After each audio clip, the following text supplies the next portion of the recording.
Hello കൂട്ടുകാരെ, എല്ലാവർക്കും സുഖമല്ലേ? അപ്പോൾ ഇന്ന് കുറച്ച് ചെറുപയറും പിന്നെ ഒരു ഉരുളക്കിഴങ്ങും ഒരു വഴുതണങ്ങയും അല്ലെങ്കിൽ കത്തിരിക്ക അത് വെച്ചുണ്ടാക്കാൻ പറ്റുന്ന നല്ല അടിപൊളി റെസിപ്പിയാണ്. അധികം ആരും ട്രൈ ചെയ്യാത്ത എന്നാൽ നല്ല അടിപൊളി ടേസ്റ്റി ആയിട്ടുള്ളൊരു കറിയാണ് കേട്ടോ. അപ്പോൾ ഇതെങ്ങനെ ഉണ്ടാക്കുന്നതെന്ന് കണ്ടു നോക്കാം. അതിന് മുന്നേ ചാനൽ ഇതുവരെ സബ്സ്ക്രൈബ് ചെയ്യാതെ ആരെങ്കിലും കാണുന്നുണ്ടെങ്കിൽ പ്ലീസ് ഒന്ന് സബ്സ്ക്രൈബ് ചെയ്ത് സപ്പോർട്ടോടെ ചെയ്തേക്കണേ. അപ്പോൾ ഇത് ഉണ്ടാക്കാൻ വേണ്ടിയിട്ട് ആദ്യം ഒരു കുക്കർ ഒന്ന് എടുത്ത് വെച്ചിട്ട് അതിലേക്ക് ഒരു അരക്കപ്പോളം ചെറുപയർ നല്ല പോലെ ഒന്ന് ക്ലീൻ ചെയ്ത് ചേർത്ത് കൊടുക്കുന്നുണ്ട്. ഇനി അതിലേക്ക് ചേർത്ത് കൊടുക്കുന്നത് ഒരു ഉരുളക്കിഴങ്ങെടുത്ത് അതിൻ്റെ തൊലിയൊക്കെ കളഞ്ഞ് ഒന്ന് വൃത്തിയാക്കിയത് ഒന്ന് ക്യൂബ്സ് ആയിട്ട് അരിഞ്ഞെടുത്തതാണ് കേട്ടോ. അത് ചേർത്ത് കൊടുക്കാം. കൂടെ ഒരു കത്തിരിക്ക എടുത്തിട്ടുണ്ട്. അത് ഒരെണ്ണേ ഞാൻ എടുത്തിട്ടുള്ളൂ. അതും ഒന്ന് വൃത്തിയാക്കി ഒന്ന് അരിഞ്ഞെടുത്തതാണ്. അതും ക്യൂബ്സ് ആയിട്ടാണ് ഞാനൊന്ന് അരിഞ്ഞെടുത്തേക്കുന്നത്. ഇനി ഇതിലേക്ക് ചേർത്ത് കൊടുക്കുന്നത് തക്കാളിയാണ് കേട്ടോ. അപ്പം ഞാൻ ഒരു തക്കാളി എടുത്തിട്ടുണ്ട്. നല്ല പഴുത്ത് നോക്കി ഒരു തക്കാളി എടുത്തിട്ടുണ്ട്. അപ്പം തക്കാളിയും കൂടെ ക്യൂബ്സ് ആയിട്ട് അരിഞ്ഞൊന്ന് ചേർത്ത് കൊടുക്കുന്നുണ്ട്. ഇനി ഇതിലേക്ക് ചേർത്ത് കൊടുക്കുന്നത് ഒരു സവാളയാണ് കേട്ടോ. ഒരു സവാള ഒന്ന് നീളത്തിൽ അരിഞ്ഞെടുത്തതാണ്. അതും കൂടെ ചേർത്ത് കൊടുക്കാം. ഒരു ചെറിയ സവാളയാണ് കേട്ടോ ചേർക്കുന്നത്. ഇനി ഇതിലേക്ക് ആവശ്യത്തിനുള്ള ഉപ്പ് ഈ ഒരു സമയം അങ്ങോട്ട് ചേർത്ത് കൊടുക്കാം. അപ്പോൾ ഉപ്പൊക്കെ കുറവുണ്ടെങ്കിൽ പിന്നെ ആയാലും ചേർക്കാവുന്നതേ ഉള്ളൂ കേട്ടോ. ഇനി ഇതിലേക്കൊരു 1/4 ടീസ്പൂണോളം മഞ്ഞൾപ്പൊടിയും കൂടെ ചേർത്തിട്ട് ഇനി ഇത് വേവാനും പാകത്തിന് ആവശ്യത്തിനുള്ള വെള്ളവും കൂടെ അങ്ങോട്ട് ചേർത്ത് കൊടുക്കാം. ഞാൻ 2 കപ്പോളം വെള്ളം ചേർക്കുന്നുണ്ട്.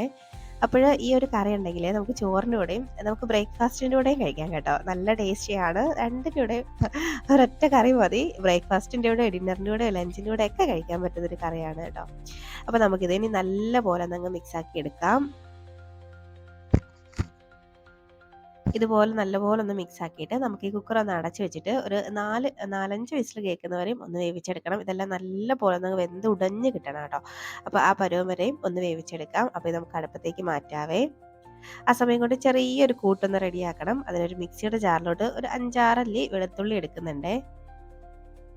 ഇനി ഇതിലേക്ക് ഒരു ചെറിയ പീസ് ഇഞ്ചിയുടെ കഷ്ണം എടുത്ത് 2-3 കട്ട് ചെയ്ത് ചേർക്കുന്നുണ്ട്. ഇനി ഞാനൊരു പച്ചമുളക് ചേർത്ത് കൊടുക്കുന്നുണ്ട്.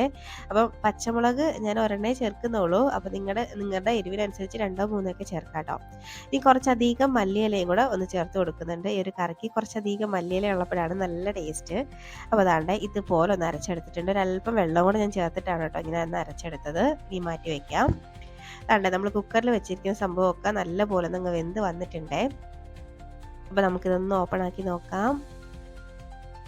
കണ്ടോ എല്ലാം ചെറുപയറും ആ വഴുതനങ്ങയും, നമ്മളിവിടെ കത്തിരിക്കയ്ക്കും വഴുതനങ്ങയ്ക്കും എല്ലാം വഴുതനങ്ങയെന്ന് തന്നെ കേട്ടോ പറയുന്നത്. അതുകൊണ്ടാണ് ഞാൻ വഴുതനങ്ങയെന്ന് പറഞ്ഞത്. പിന്നെ ഉരുളക്കിഴങ്ങും എല്ലാം നല്ല പോലെ വെന്ത് വന്നിട്ടുണ്ട് കണ്ടോ. ഇതിനി ചെറുതായിട്ടൊന്നങ്ങ് ഉടച്ച് കൊടുക്കുന്നുണ്ട് ഞാൻ.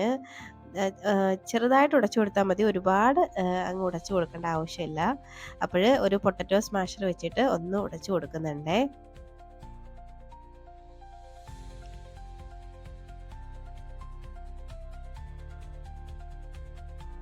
അപ്പം നല്ല പോലെ ഒന്ന് ഉടച്ചെടുക്കുന്നുണ്ട്. ഇടയ്ക്കിടയ്ക്ക് ചെറിയ ചെറിയ ഉരുളക്കിഴങ്ങൊക്കെ കഷ്ണങ്ങളായിട്ട് തന്നെ കിടക്കുന്നുണ്ട്. ഇടയ്ക്കൊന്ന് കടിക്കാൻ കിട്ടുന്നത് നല്ലതല്ലേ. അപ്പോൾ ഇതുപോലൊന്ന് ഉടച്ചെടുത്തിട്ട് നമുക്ക് ഇതൊന്ന് മാറ്റി വെക്കാം. ഇനി നമുക്ക് കറി ഉണ്ടാക്കാനായിട്ട് തുടങ്ങാവേ.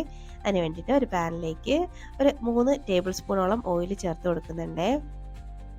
ഇനി അതിലേക്ക് ഒരു 1/2 ടീസ്പൂണോളം കടുക് ഇട്ടൊന്ന് പൊട്ടിക്കാം. കൂടെ 1 ടീസ്പൂണൊക്കെ ചെറിയ ജീരകം കൂടെ ഇട്ട് കൊടുക്കുന്നുണ്ട്.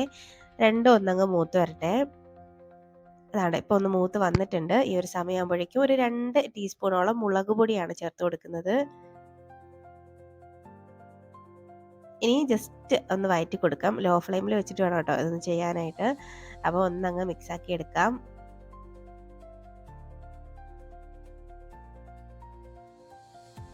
ഇപ്പോൾ ഇതാണ് മുളക് പൊടിയൊക്കെ നല്ല പോലെ ഒന്ന് മൂത്ത് നല്ല കളറൊക്കെ ഒന്ന് ചേഞ്ച് ആയിട്ട് വന്നിട്ടുണ്ട്. അപ്പോൾ ഈ ഒരു സമയം വരെ ഒന്ന് വഴറ്റിയെടുത്തിട്ടേ ഇനി ഇതിലേക്ക് ചേർത്ത് കൊടുക്കേണ്ടത് നമ്മൾ നേരത്തെ മല്ലിയിലയുടെ ഒക്കെ ഒരു മിക്സിയുടെ ജാറിൽ റെഡിയാക്കി വെച്ചിട്ടില്ലേ, അത് അങ്ങോട്ട് ചേർത്ത് കൊടുക്കാം. നല്ലൊരു മണമാണ് കേട്ടോ ഈ കറിക്ക്. മല്ലിയിലേക്ക് ഒരുപാട് നമ്മൾ ചേർത്തുണ്ടാക്കുന്നത് കൊണ്ട് തന്നെ. ഇനി നമുക്കിതെല്ലാം കൂടെ ഒന്നങ്ങ് മിക്സാക്കി എടുക്കാം. ഇതുപോലെ നല്ല പോലെ അങ്ങ് മിക്സാക്കി എടുത്തിട്ട് ഇനി നമ്മളിവിടെ വേവിച്ച് വെച്ചേക്കുന്ന ചെറുപയറിൻ്റെ മിക്സ് ഉണ്ടല്ലോ, അതും കൂടെ ഇതിലേക്ക് അങ്ങോട്ട് ഒഴിച്ചു കൊടുക്കാം.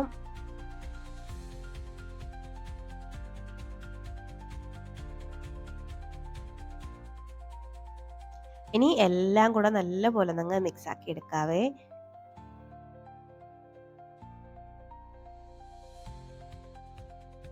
ഇപ്പം തന്നെ ഈ കറി കാണുമ്പോഴേ കഴിക്കാൻ തോന്നും. നല്ല ടേസ്റ്റിയാണ് കേട്ടോ. ഈ ചെറുപയറൊക്കെ ഇഷ്ടമല്ലാത്തവർ വരെ കഴിച്ചു പോകും. അത്രയ്ക്കും ടേസ്റ്റി ആയിട്ടുള്ളൊരു കറി ഞാൻ വെറുതെ പറയുന്നതല്ല. ഒരു വട്ടം ട്രൈ ആക്കി നോക്കിയാൽ നിങ്ങൾക്ക് എന്തായാലും ഇഷ്ടമാവും കേട്ടോ. അപ്പോൾ അതാണ്ട് നല്ലപോലെ മിക്സ് ആക്കിയിട്ടുണ്ട്. അപ്പോൾ ഉപ്പ് കുറച്ച് കുറവുണ്ടെന്ന് തോന്നിയിട്ട് ഞാനൊരല്പം ഉപ്പും കൂടെ ചേർത്തിട്ടുണ്ട്. അപ്പോൾ ഈ ഒരു സമയത്ത് നോക്കിയിട്ട് ഉപ്പൊക്കെ ഒന്ന് ചേർത്ത് കൊടുത്താൽ മതിയാവേ. ഇനി വീണ്ടും ഒന്നും കൂടെ ഒന്നങ്ങ് മിക്സ് ആക്കിയിട്ട് എനിക്കിത് നല്ലപോലെ ഒന്നങ്ങ് തിളച്ച് വരണേ. അതുവരെ നമുക്കിതൊന്ന് തിളപ്പിച്ചെടുക്കാം. അപ്പോൾ ഇത് അവിടെ കിടന്ന് തിളച്ച് വരട്ടെ.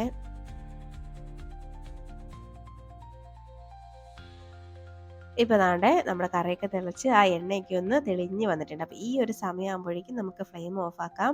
നല്ല ടേസ്റ്റി ആയിട്ടുള്ള നല്ല കുറുകിയ അടിപൊളി ഒരു കറിയാണ്. ചപ്പാത്തിയുടെ കൂടെയോ ചോറിൻ്റെ കൂടെയോ ഒക്കെ ബെസ്റ്റാണ് കേട്ടോ. നമുക്ക് ഇത് ഒരെണ്ണം ഉണ്ടാക്കി കഴിഞ്ഞാൽ രാവിലെ ഉച്ചയ്ക്കും രാത്രിയൊക്കെ എടുക്കാം. അപ്പോൾ എന്തായാലും നിങ്ങളൊന്ന് ട്രൈ ആക്കി നോക്കണം. ട്രൈ ആക്കി നോക്കിയിട്ട് നിങ്ങളുടെ അഭിപ്രായങ്ങൾ കമൻറ്റ് ബോക്സിൽ അറിയിക്കാൻ മറക്കരുത്.